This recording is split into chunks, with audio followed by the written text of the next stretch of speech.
Kembali lagi di Cerita Cinta Channel. Jangan lupa like, comment, and subscribe ya. Terima kasih.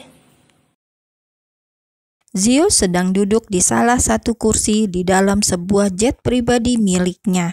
Pria itu membiarkan hidangan makanan begitu saja. Zio nampak melamun. Pria berparas tampan dengan sedikit bulu-bulu halus di wajahnya tersebut sepertinya sedang memikirkan sesuatu. Mungkin ia mulai bimbang apa keputusan ia terbang kembali ke Amerika Serikat sudah benar.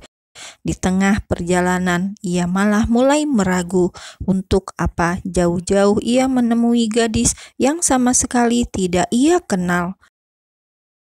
Karena merasa bosan, lama-lama rasa kantuk pun menyerang. Zio akhirnya terlelap sambil bersandar. Resort di Sydney. Surprise! Sebuah buket bunga mawar merah besar jatuh dari tangan seorang pria ketika ia membuka kamar tempat teman dekatnya menginap. Tiba-tiba ia mendapat pemandangan yang pahit. Brengsek! Pria itu menghajar seorang laki-laki yang hanya memakai celana pendek dan rambut acak-acakan. Apalagi di leher pria itu terlihat banyak bekas sesuatu, sebuah bekas sepertinya sisa-sisa pergulatan semalam.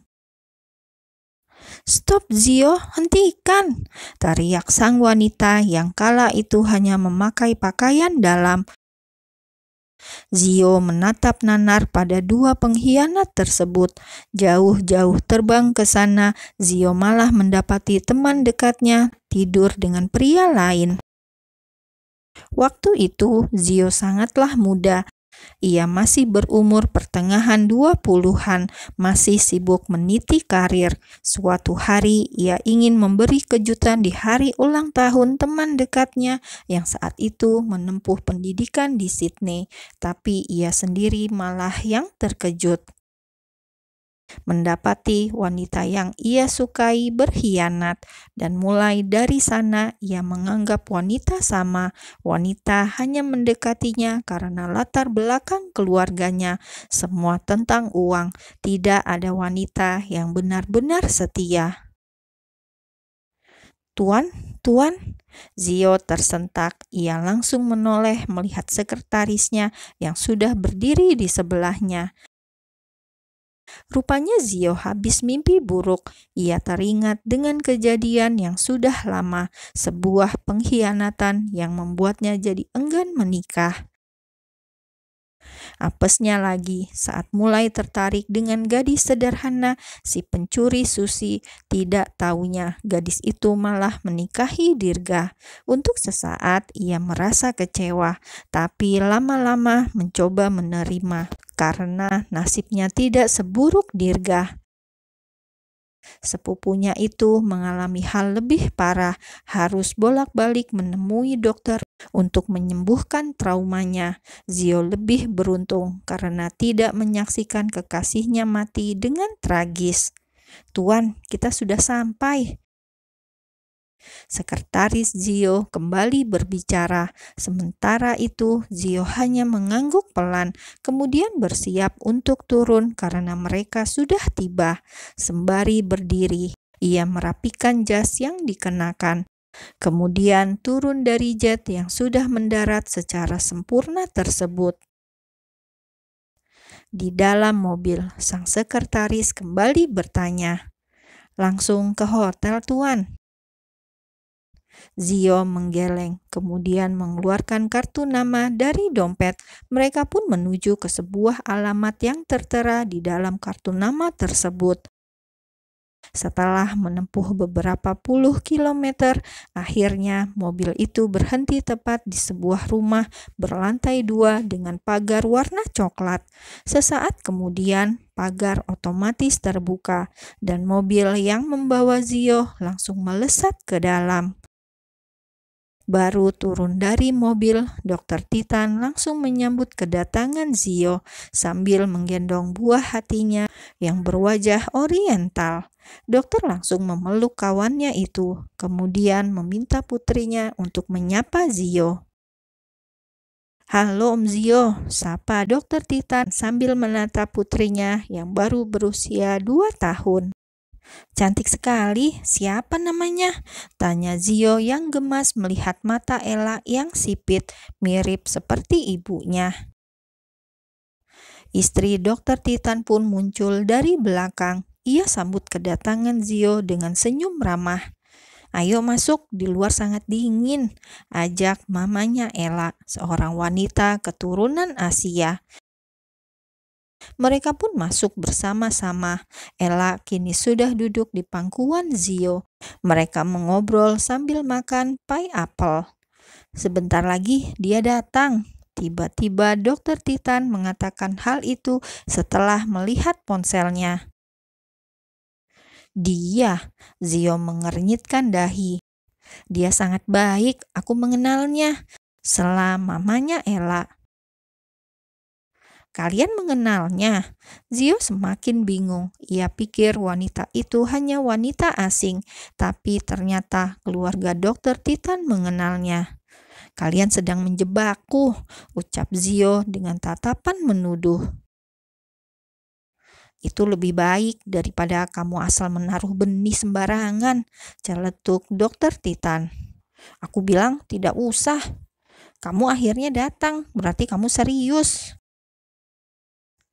"Aku hanya mau menolong," tepis Zio. "Ya udah, sekalian menolong, sama-sama untung. Iya kan, Mah?" Dokter Titan menatap istrinya, seolah meminta persetujuan.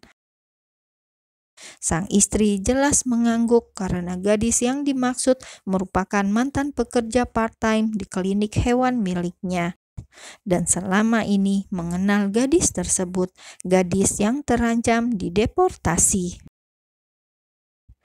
"Kenapa kalian tidak mendirikan yayasan amal saja?" sindir Zio yang merasa ditipu. "Sudah, kami sudah merencanakan hal itu. Iya kan, Mah?" Lagi-lagi istrinya mengangguk.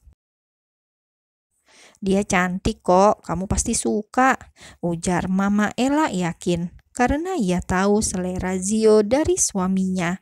Zio hanya mencebik, kemudian menyesap minuman hangat yang sudah dibuatkan oleh tuan rumah. Ting tung. "Nah, itu dia datang," seru Mama Ella sambil beranjak. "Kalian tunggu, aku buka pintu dulu," pesan Mama Ella, kemudian meninggalkan meja bundar tersebut. Beberapa saat kemudian, tap tap tap, seorang wanita muda berjalan perlahan masuk bersama Mama Ella. Dokter hewan tersebut menggandeng lengan sang gadis masuk ke dalam rumahnya. "Di luar pasti dingin sekali, harusnya pakai baju yang lebih tebal," ucap Mama Ella sambil terus melangkah. Sang gadis hanya tersenyum kecil, namun tidak bisa menutupi kegelisahan hatinya. Tawaran dari keluarga Dokter Titan tentang masalah yang ia hadapi membuatnya gelisah. "Nah, itu dia. Duduk sini. Perkenalkan, dia Zio Dirgantara, pria yang kami ceritakan padamu tempo hari." Zio tidak begitu merespon. Dia hanya melirik gadis tersebut, kemudian menyesap minuman hangatnya. Be aja. Rasanya Zio menyesal terbang jauh-jauh ke sana karena merasa temannya itu sudah mengerjai dirinya. Mereka bertiga kemudian duduk bersama, sedangkan Mama Ella ke kamar karena sang putri sudah menguap, sepertinya sudah mengantuk. "Kalian bicara berdua dulu, aku mau telepon sebentar." Dokter Titan sengaja meninggalkan Zio. Ia ingin temannya itu bicara empat mata dengan gadis yang rupanya sengaja ia jodohkan dengan Zio.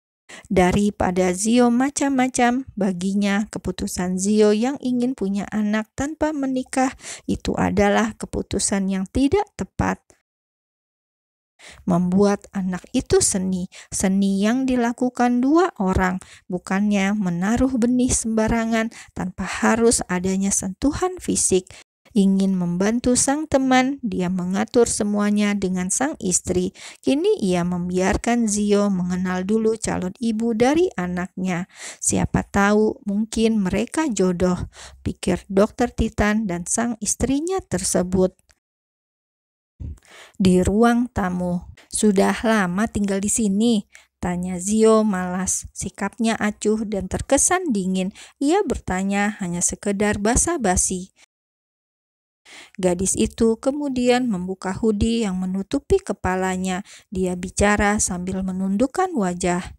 Cukup lama, jawab sang gadis. Zio mengetuk-ngetuk meja dengan jarinya.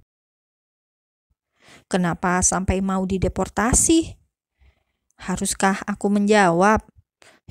Kamu keterlaluan, Titan. Gadis apa yang kau kirim padaku? Zio mendesis kesal. Berapa usiamu? Tanya Zio lagi. 23. Masih muda sekali. Kau tahu berapa usiaku? Aku 10 tahun lebih tua darimu, ujar Zio terus terang. Bagiku usia tidak penting. Dari nada bicaranya terdengar sendu. Zio langsung menatap gadis tersebut. Dia baru sadar pelipis gadis itu nampak memar. Kau habis jatuh. Ditatap seperti itu, gadis tersebut langsung memalingkan wajah.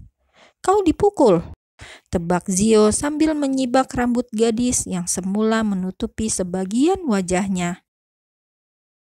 Titan, kali ini apa lagi? Gadis apa yang kau kirim, Titan?